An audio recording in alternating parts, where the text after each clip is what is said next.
Have you ever noticed how dangerous Missouri is? They have two major cities, Kansas City and St. Louis, and both have a crazy amount of crime. Both cities are consistently ranked in the top 10 cities for murders every year. Even smaller cities like Springfield have a ton of crime. So where is someone who wants to live in Missouri supposed to go if they don't want to constantly fear for their safety or pay a fortune for a home? Let's find out. We're breaking down 9 cities in the Show Me State that are both cheap and safe. Number 9, Odessa. The small town of Odessa sits 36 miles from Kansas City, so if you don't mind commuting, there are all sorts of jobs available that you normally wouldn't be able to find in a community of only 5,585 people.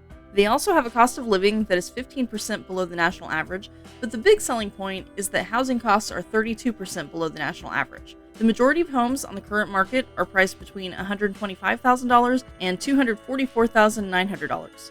According to the Federal Reserve economic data, the median home price in the U.S. for the third quarter of this year was $454,900, so homes in Odessa are a steal. Speaking of stealing, Odessa doesn't have a lot of crime either.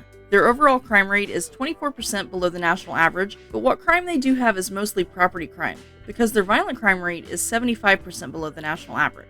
They reported 93 crimes, only 5 of which were violent crimes. Odessa is safer than 58% of U.S. cities, and the chance of becoming a victim is 1 in 57. If you want to live somewhere with a Mayberry kind of atmosphere, Odessa might be a good choice. They host an annual celebration called Puddle Jumper Days and a rodeo. They also have a charity program called Helping Hands, which provides Thanksgiving meals and Christmas gifts for the underprivileged. Number 8, Jackson. Jackson, which was once known as Byrdstown, has had quite the history, including 2 cholera outbreaks and a Civil War skirmish.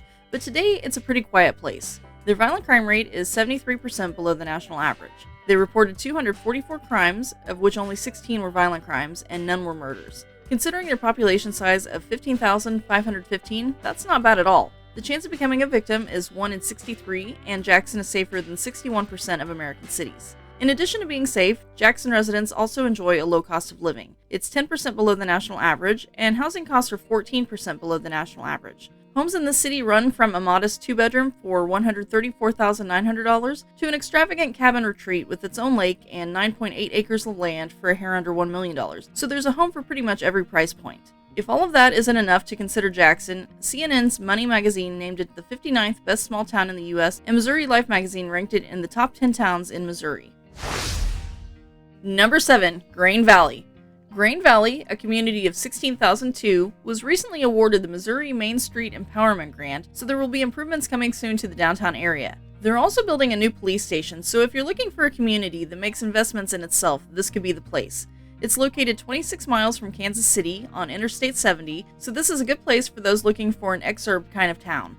Housing costs are 12% below the national average, with homes running from $150,000 to $1.275 million, and the overall cost of living is 9% below the national average. In addition to that, the crime rate is 34% below the national average. Their violent crime rate is even better at 67% below the national average. With only 227 crimes reported, of which 208 were property crimes, the chance of becoming a victim is 1 in 65, and Grain Valley is safer than 61% of U.S. cities. Number 6, Willard. The small town of Willard is located just a few miles from Springfield, but they don't have anywhere near the crime level. Their overall crime rate is 39% below the national average, and their violent crime rate is 68% below the national average. They reported only 81 crimes, and that was with a population of 6,385, so the chance of becoming a victim is 1 in 70, and Willard is safer than 63% of cities in the U.S. If you're looking for a place where people are more affluent, but everything is still cheap, this could be the place. In Missouri, the median household income is $57,290, but in Willard, it's $70,038. And yet, the overall cost of living is 12% below the national average, and housing costs are 30% below the national average. The current market has typical family homes ranging from $175,000 to $320,000. If you're looking for significant acreage, that can be had for between $399,900 and $1.7 million. Number 5, Carl Junction. The small city of Carl Junction has a population of 8,262, so crime is practically non-existent. Their violent crime rate is 100% below the national average because they didn't report a single one. They did have 128 property crimes, but that still puts their property crime rate at 17% below the national average. The chance of becoming a victim is 1 in 62, and Carl Junction is safer than 67% of US cities. In this town, the only safety issue seems to come in the form of tornadoes. Over the last 20 years, they have been unfortunate enough to be hit by tornadoes twice, but that should mean that they won't get any for a while if statistics hold up. In addition to low crime, Carl Junction also has a low cost of living, which is 14% below the national average. Housing costs are 23% below the national median. You can get a fixer-upper for $55,000 in this town. Or if you'd rather have one that's ready to move in, modest family homes run from $109,000 to $239,000. If you're feeling fancy, they also have new constructions and homes with lots of land for between $255,000 and $1.4 million. Number 4. Kearney. You might not have heard of Kearney before, since it only has a population of 10,741, but this was the hometown of Jesse James. His childhood home is a historical site there that you can visit. Speaking of homes, the current market starts at $224,900 and goes up to $382,000 for established homes. If new construction is more your thing, those run up to $785,000. They also have a mansion with in-ground pool for $2.35 million, so there's something for everyone. If you've seen homes on either coast, you can probably tell that the housing market is 10% below the national median. People in this area can afford to buy a little more home though, because the median household income is about $30,000 higher than the state median at $85,499, and they have an extremely low poverty rate at 2.9%. But it isn't just homes that are more affordable. The overall cost of living is 9% under the national average. In addition to that, they also have very low crime. The violent crime rate is 88% under the national rate, with only 5 reported, and the overall crime rate is 42% below the national average, with 148 property crimes reported. The chance of becoming a victim is only 1 in 73, and Kearney is safer than 71% of American cities. Number 3. Nixa. With a population of 24,137, Nixa is the largest community on this list, so that might appeal to people looking for more of a bustling type of vibe, but it's not so big that you have to deal with big city problems either. Not really, anyway. This is the one community that had a murder reported, but it seems to be an isolated event in which a local business owner shot a friend after a disagreement over a woman while they were drinking.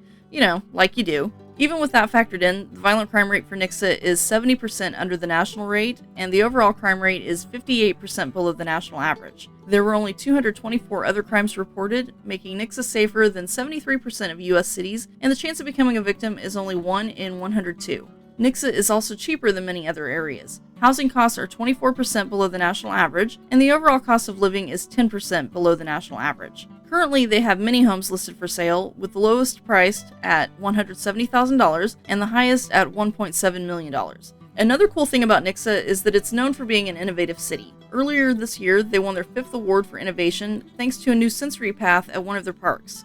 Previous awards were for implementing a staff think tank, developing a solar farm, developing a community alternative sentencing court program, and for implementing hashtag 9pm routine on social media to prevent thefts. They also previously received an honorable mention for implementing a crime-free multi-housing program. Number 2. Savannah. With only 5,048 residents, Savannah has that close-knit feeling that a lot of people look for. Add in low crime and a low cost of living, and it's perfect for the right person. Housing costs are 37% under the national average. The most expensive home on the current market is $349,900, and the cheapest is $129,900. Pretty much everything is cheaper in this area than in many other parts of the country. The overall cost of living is 17% below the national average. This community also boasts a super low crime rate, with only 5 violent crimes and 38 property crimes reported, so their overall crime rate is 65% below the national rate, and their violent crime rate is 75% under the national rate. The chance of becoming a victim is 1 in 122, and Savannah is safer than 78% of cities in the US. The residents of this town say that there are really only 2 drawbacks to living there. 1, it can be boring because there isn't much of a nightlife, and 2, there is a very visible problem with the lack of diversity. The town's demographics are 99.5% white, and some of the people in Savannah would like to see that change. Number 1. Battlefield. With a name like Battlefield, you might expect there to be a ton of crime, but this is actually a fairly peaceful community. Their overall crime rate is 68% under the national rate, and the violent crime rate is 69% under the national rate. They only reported 8 violent crimes and 42 property crimes, with a population of 6,025. Battlefield is safer than 77% of US cities, and the chance of becoming a victim is only 1 in 135. On top of that, the cost of living is 10% below the national median, and housing costs are 22% below the national average. Buying a home in this community can be as cheap as $199,000 or as expensive as $659,000. This town is also only 9 miles from Springfield, so if you can't find a store or restaurant to fit your needs, you can take a short drive and find it. I hope you enjoyed this video. If so, give it a thumbs up and subscribe if you haven't already. You can also follow me on social media if you feel like it. Thank you so much for watching. Until next time, I remain stuck in the cornfield.